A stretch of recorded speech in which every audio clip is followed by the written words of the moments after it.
जय हिंद दोस्तों। मैं विकास भारद्वाज एक बार फिर आप सभी का मेरे इस वीडियो में स्वागत करता हूं। आज के इस वीडियो में हम लोग आरपीएफ रूल 72 के तहत होने वाले सभी एग्जामों के सिलेबस का डिस्कशन करेंगे और सभी सिलेबस को मिला करके एनालाइज करने की कोशिश करेंगे कि किन किन विषयों को आप आसानी से तैयार कर सकते हैं, किन विषयों को आपको तैयार करने में थोड़ी ज्यादा मेहनत लगेगी।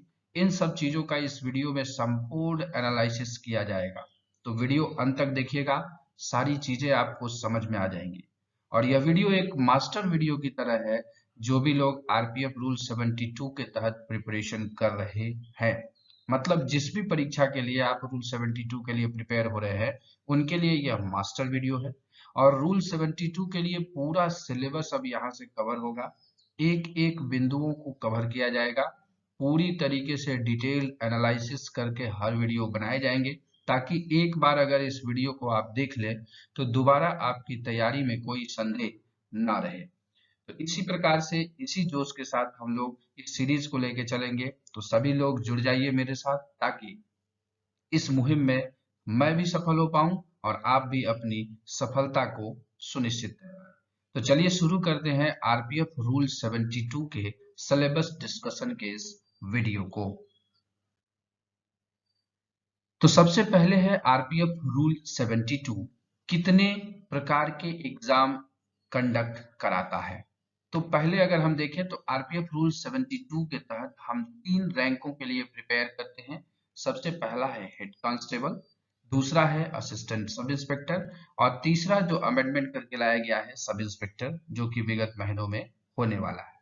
तो इन तीनों एग्जाम के क्या सिलेबस हैं उसको डिस्कस करेंगे, कौन से विषय उसमें पूछे जाएंगे इसको हम लोग डिस्कस करेंगे, उनके एग्जाम में कितने क्वेश्चन आएंगे, कितने क्वेश्चन अटेम्प्ट करने हैं, कहाँ माइनस मार्किंग है, क्या है, इन सब विषयों पर पूरी तरीके से चर्चा करेंगे। सबसे खूबसूरत बात यही है इस एग्जाम की कि इन तीनों एग्जामों के लिए जो सिलेबस हमारे डिपार्टमेंट ने दिया है उनमें समरूपता ज्यादा है। इसलिए अगर आप एक बार संपूर्ण मेहनत कर लेते हैं बिना किसी शॉर्टकट के, तो आप तीनों एग्जाम के लिए प्रिपेयर हो जाते हैं। यह वीडियो सीरीज जो मैं अब शुरू कर रहा हूं, ये उन व्यक्तियों के लिए बहुत ज्यादा महत्वपूर्ण होगा जो कि अभी 8 साल की नौकरी पूरी करके हेड कांस्टेबल में रूल 72 में बैठ रहे हैं, क्योंकि अगर वो इस पूरे सीरीज को फॉलो कर लेते हैं तो उनको आगे असिस्टेंट सब इंस्पेक्टर और सब इंस्पेक्टर के एग्जाम में किसी भी प्रकार की दिक्कतें नहीं आने वाली है। वो आसानी से हेड कांस्टेबल भी बनेंगे और एएसआई भी बनेंगे और समय आने पर सब इंस्पेक्टर भी बन जाएंगे।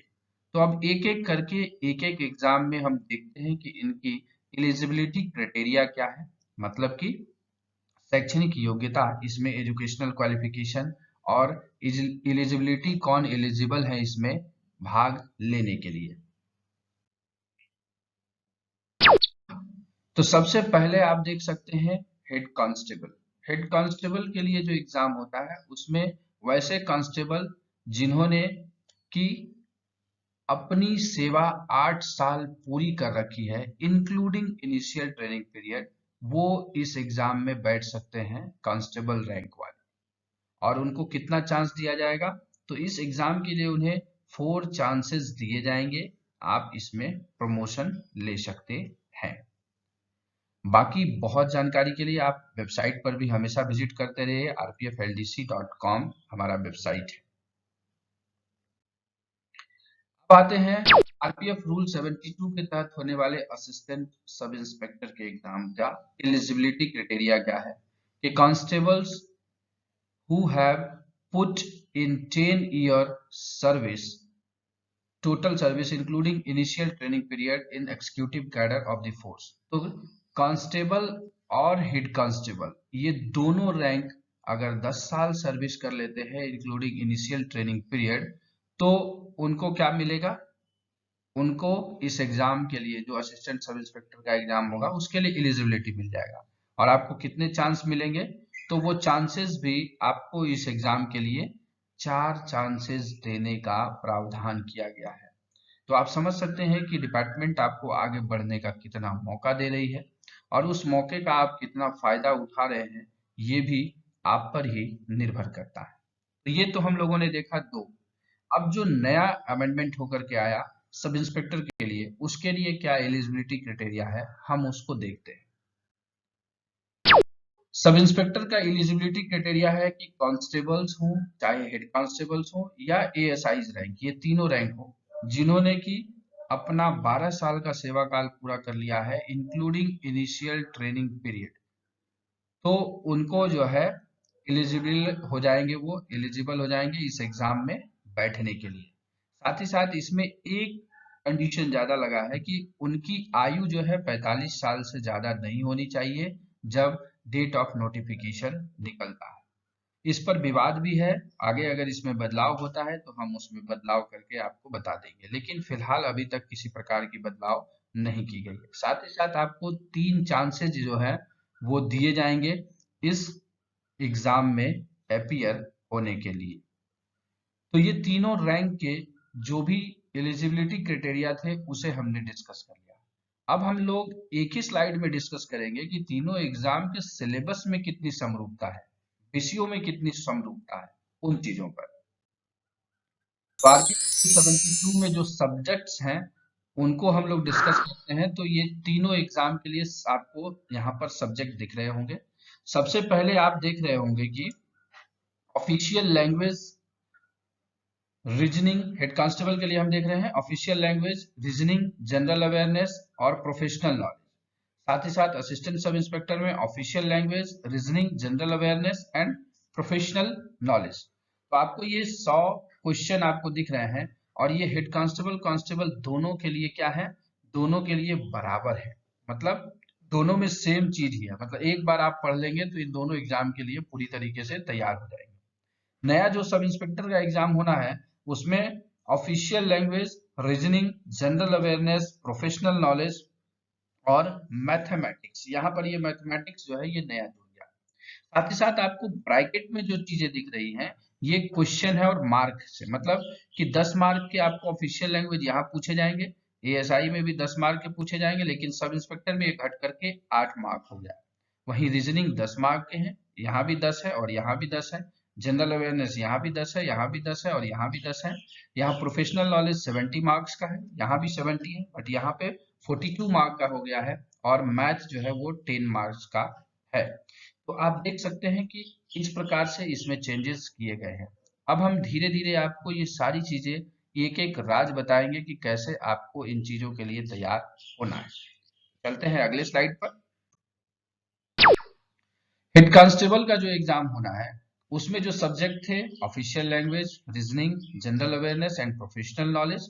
तो ये एग्जाम होने वाला है जिसमें टोटल नंबर ऑफ क्वेश्चंस 100 होते हैं।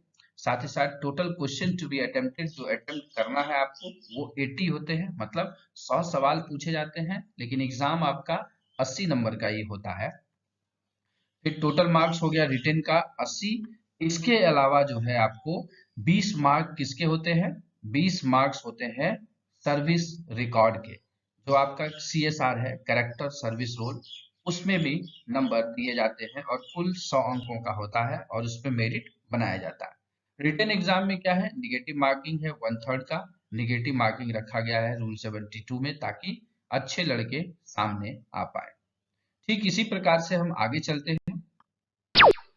असिस्टेंट सब इंस्पेक्टर में भी वही चारों सब्जेक्ट है और वही चारों क्राइटेरिया है, इसमें भी 100 सवाल आएंगे, आपको 80 बनाने हैं और 80 मार्क्स हो गए। साथ ही साथ 20 मार्क आपका सीएसआर कैरेक्टर सर्विस रोल का रहेगा और निगेटिव मार्किंग 1/3 इसमें भी रहेगा।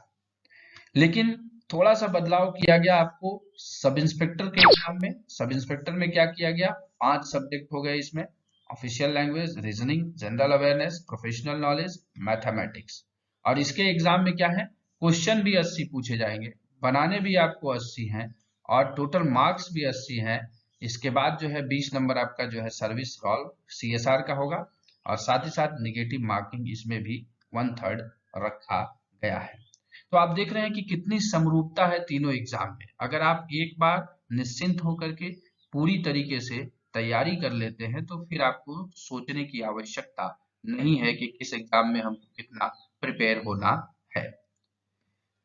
तो ये तो हम लोगों ने पूरा सब्जेक्ट देख लिया इसमें रूल 72 में, और कितनी समरूपता है उसे हम लोगों ने देख लिया। तो वीडियो बहुत ज्यादा लंबा हो जाएगा। उसमें अब मोड ऑफ सिलेक्शन क्या है? मोड ऑफ सिलेक्शन तीनों का जो है वो है कंप्यूटर बेस्ड टेस्ट, मतलब सीबीटी के थ्रू आपका सिलेक्शन किया जाएगा। सीबीटी की प्रैक्टिस के लिए हमने प्ले स्टोर पर एक ऐप दिया है आपको, आरपीएफ एलडीसी एग्जाम प्रिपेयर के नाम से। इसका लिंक मैं डिस्क्रिप्शन में भी दे दूंगा। साथ ही साथ अगर आप इसको प्ले स्टोर में भी सर्च कर लेंगे आरपीएफ एलडीसी, तो वहां से भी डाउनलोड कर सकते हैं और सीबीटी की प्रिपरेशन वहां से आप कर सकते हैं। तो ये हो गया मोड ऑफ सिलेक्शन। आगे चलते हैं। आगे जो है अब हम लोग सब्जेक्ट वाइज एनालाइज करेंगे आगे की वीडियो में, क्योंकि वीडियो ज्यादा लंबा होने पर आपके लिए भी समय किलिंग है और आप उसे ज्यादा देर तक देखते नहीं है। इसलिए अगले सब जो अब वीडियो जो आगे हम बनाएंगे उसमें सब्जेक्ट वाइज एनालाइज करेंगे कि ऑफिशियल लैंग्वेज में क्या पढ़ना है, आपको मैथमेटिक्स में क्या पढ़ना है, आपको रीजनिंग, जनरल अवेयरनेस और इन सब चीजों में क्या क्या चीजें पढ़नी है। इन चीजों पर हम चर्चा आगे के वीडियो में करते रहेंगे। तो आशा करते हैं कि इस वीडियो में आप वो चीजें समझ पाए होंगे जो मैं आपको समझाने का प्रयास कर रहा हूँ, और आप ये जान भी गए होंगे कि तीनों एग्जाम में कितनी समरूपता है। तो आज से ही एग्जाम के लिए तैयार हो जाइए, और इस एग्जाम को लिए प्रिपेयर होने के लिए जितनी भी मदद मेरी तरफ से हो सकती है उसे मैं आपके लिए इसी वीडियो के माध्यम से लेता आता रहूंगा। और आप इस वीडियो के माध्यम से अपना लाभ उठाइए और अपने प्रिपरेशन को बहुत ही पुख्ता कर लीजिए, ताकि आप जीवन में आगे बढ़ पाए। और आगे बढ़ने का, मेरा सहयोग करने का बस एक ही फॉर्मूला है, जिसका कहना यही है, sharing is caring, caring gives you happiness. अगर आप किसी चीज को, किसी व्यक्ति को शेयर करते हैं अच्छी चीजें, और आप किसी की केयर करते हैं, तो उससे उनको तो खुशी होती है, खुद को भी खुशी होती है। इसी संदेश के साथ इस वीडियो को हम यहीं रोकेंगे। इस वीडियो को ध्यानपूर्वक देखने के लिए आप सभी का दिल से धन्यवाद।